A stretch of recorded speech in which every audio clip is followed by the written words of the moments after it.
बिस्मिल्लाहिर्रहमानिर्रहीम। कम्बिनेटर का जो आज का हमारा टॉपिक है वो है आयलर फंक्शन। यानी कि कल भी हमने आयलर फंक्शन के बारे में लास्ट लेक्चर में भी डिस्कस किया था। तो आज हम लोगों ने जो काम करना है इसका फार्मूला यूज़ करते हुए, कल हमने जस्ट सिंपल तरीके से यानी कि आयलर फंक्शन को यूज़ करते हुए छोटी छोटी जो वैल्यू थी उनको यूज़ किया था। आज जो हमने यूज़ करना है यानी कि अगर हमारे पास हायर वैल्यू यानी कि अगर हमारे पास बड़ी बड़ी वैल्यू आ जाती हैं जैसा कि 100 आ जाता है, तो फिर कल जो पिछला मेथड था जो सिंपल मेथड है उसके ज़रिए से बड़ी वैल्यू को सोल्व करना काफ़ी मुश्किल है।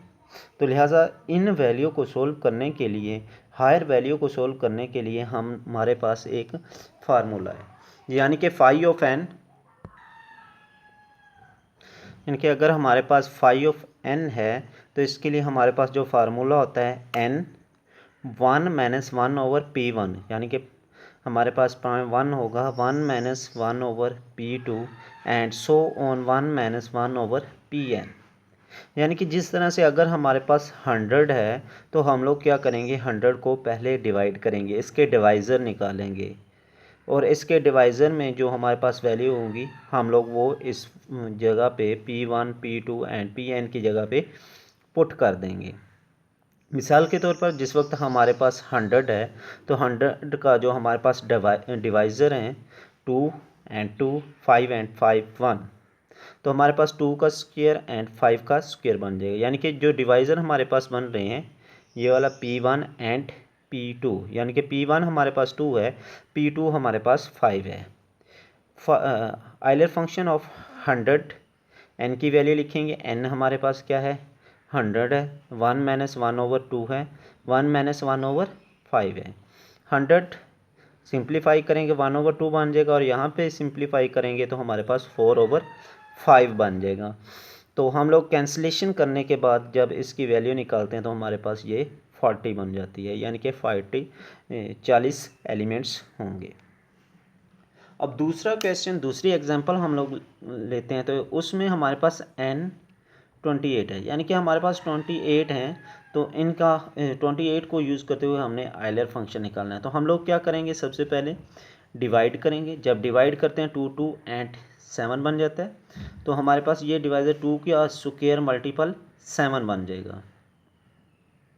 तो 2 का स्क्वायर हमारे पास P1 है और 7 हमारे पास क्या होगा P2, यानी कि P1 हमारे पास 2 है और P2 हमारे पास 7 है। हम लोग उस फार्मूले में वैल्यू पुट करेंगे, n 28 है, 1-1/2, 1-1/7, सिंप्लीफाई करते हैं 1/2 एंड 6/7। जब कैंसिलेशन करते हैं हमारे पास तो 84/7 बन जाएगा एंड कैंसिलेशन के बाद हमारे पास 12 इसका आंसर आ जाएगा। इसी तरह से अगर हमारे पास 100 हो, 200 हो, 1000 हो, 2000 हो, यानी कि हायर वैल्यू को भी हम लोग इस फार्मूले की मदद से बहुत आसानी से सिंप्लीफाई कर सकते हैं। लेकिन जो कल वाला मेथड था, इससे जैसे ही हमारे पास बड़ी वैल्यू आ जाती हैं तो उनको सोल्व करना हमारे लिए काफ़ी टफ हो जाता है। लेकिन इस फार्मूले की मदद से हम लोग बड़ी वैल्यू हो चाहे छोटी वैल्यू हो, हम लोग हर तरह की वैल्यूज़ को, हर तरह के क्वेश्चन को इस फार्मूले की मदद से सॉल्व कर सकते हैं। तो नेक्स्ट बेटा हमारे पास आयलर फंक्शन की प्रॉपर्टीज़ हैं सम, यानी कि इसकी प्रॉपर्टीज़ में हमारे पास सबसे पहले है वो कहता है फाई ऑफ एन, इंटीजर जो है वो नेचुरल नंबर से नेचुरल बिलोंग करेगा। और उसके बाद दूसरी प्रॉपर्टी है फाई इज़ नॉट 1-1 फंक्शन, यानी कि फ़ाई को 1-1 फंक्शन नहीं होना चाहिए। यानी कि हमारे पास जैसा कि फाई ऑफ 8 को हम लोग सिंप्लीफाई करते हैं 4 आ जाता है, फाई ऑफ 10 को करते हैं तो हमारे पास ये भी क्या आ जाता है 4 आ जाता है। एंड थर्ड प्रॉपर्टी है इसकी हमारे पास, वो कहता है phi is not onto function, phi onto function भी नहीं होना चाहिए। एंड प्रॉपर्टी नंबर 4 वो कहता है फाई एन का स्क्वायर हो तो हम लोग उसको सोल्व करते वक्त इस फॉर्म में भी ले सकते हैं, यानी कि एक एन को हम लोग शुरू में ले आएंगे, दूसरे पे हम लोग क्या करेंगे एलर फंक्शन अप्लाई कर देंगे, एलर का जो मेथड है वो अप्लाई कर देंगे। सिंपल यानी कि हमारे पास अगर स्क्वायर हो जाए तो हम लोग उसको इस फॉर्म में पहले सेपरेट करके सोल्व कर सकते हैं, यानी कि n के स्क्वायर को n and Euler function of n की फॉर्म में चेंज कर सकते हैं। Property number 4 and property number 5 है, वो कहता है फाइव एंड 2 ऑफ n हो, यानी कि इसका मल्टीपल हो, तो हम लोग इसको डायरेक्ट फाइव ऑफ n की फॉर्म में लिख सकते हैं if n is odd prime, यानी कि n हमारे पास क्या हो, ऑड प्राइम हो। इसी तरह से नेक्स्ट हमारे पास प्रॉपर्टी नंबर 7 है, वो कहता है कि अगर आइलर फंक्शन ऑफ 10 की पावर n हो, यानी कि जो हमारे पास आइलर फंक्शन है उसकी पावर 10 की पावर n हो जाए, तो उसको हमने आइलर फंक्शन अप्लाई करना हो, तो फिर हम लोग क्या करेंगे, जैसा कि हमारे पास 10 की पावर 100 आ जाता है या 10 की पावर हमारे पास 25 आ जाता है, इस तरह की अगर वैल्यू आ जाए तो फिर हम लोग इस तरह की वैल्यू को कैसे सॉल्व करेंगे, यानी कि इस तरह की वैल्यू को सॉल्व करने के लिए जो 10 की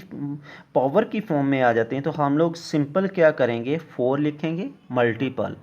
10 लिखेंगे और उसकी पावर में n-1 कर देंगे, यानी कि अगर हमारे पास 25 है तो इसकी पावर हमारे पास कितनी बन जाएगी,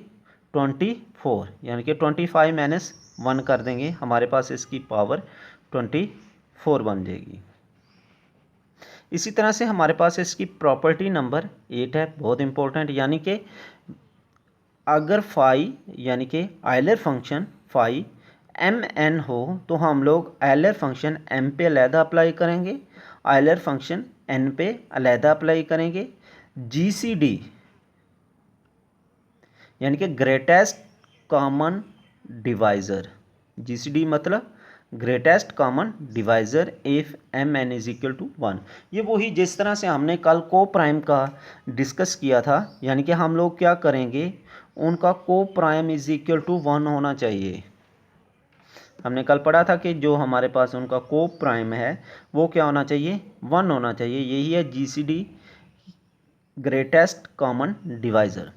यानी कि अगर आइलर फाई mn हो तो हम लोग फाई m पे अलहदा अप्लाई करेंगे, फाई n पे अलहदा अप्लाई करेंगे, और फिर इनका जो ग्रेटेस्ट कॉमन डिवाइज़र है if mn is equal to, वो भी क्या होने चाहिए, 1 के इक्वल होने चाहिए, यानी कि ये बहुत इम्पोर्टेंट प्रॉपर्टी है। अब नेक्स्ट इसकी प्रॉपर्टी नंबर 10 है हमारे पास, वो कहता है फाई mn हो, यानी कि अगर हमारे पास जो आइलर फंक्शन mn है वो क्या होना चाहिए, ग्रेटर होना चाहिए या इक्वल होना चाहिए फाई m और फाई n से, यानी कि हमारे पास जो आइलर फंक्शन mn है, फाई mn है, वो ग्रेटर और इक्वल होना चाहिए आइलर फंक्शन यानी कि phi of m and phi of n। इनकी जो प्रॉपर्टी हैं हमारे पास, जो सबसे इम्पोर्टेंट प्रॉपर्टी हैं वो ये हैं कि फाई को 1 फंक्शन इज़ नॉट, और दूसरा phi is not onto, और तीसरी हमारे पास ये भी बहुत इंपॉर्टेंट है, यानी कि बहुत सिंपल सी है, यानी कि जो हमारे पास 7 है, यानी कि फाई फंक्शन 10 की पावर n हो तो हमारे पास वो किसके इक्वल आ जाएगा, इज इक्वल टू 4 मल्टीपल 10 की पावर n-1। और ये हमारे पास जो प्रॉपर्टी नंबर 8 है ये वही है, यानी कि वो हमारे पास को प्राइम वाली, यानी कि हम लोग इन पे अलहदा फाई फंक्शन अप्लाई कर देंगे, और जब अलहदा अप्लाई करके फिर वो हमारे पास क्या होना चाहिए, को प्राइम होना चाहिए, यानी कि दोनों का ग्रेटेस्ट कॉमन डिवाइज़र भी क्या होना चाहिए, 1 होना चाहिए, यानी कि दोनों का जो कॉमन वैल्यू है वो भी क्या होनी चाहिए, 1 आनी चाहिए। ठीक है बेटा, अल्लाह हाफिज़ एंड बेस्ट ऑफ लक, अस्सलामु अलैकुम।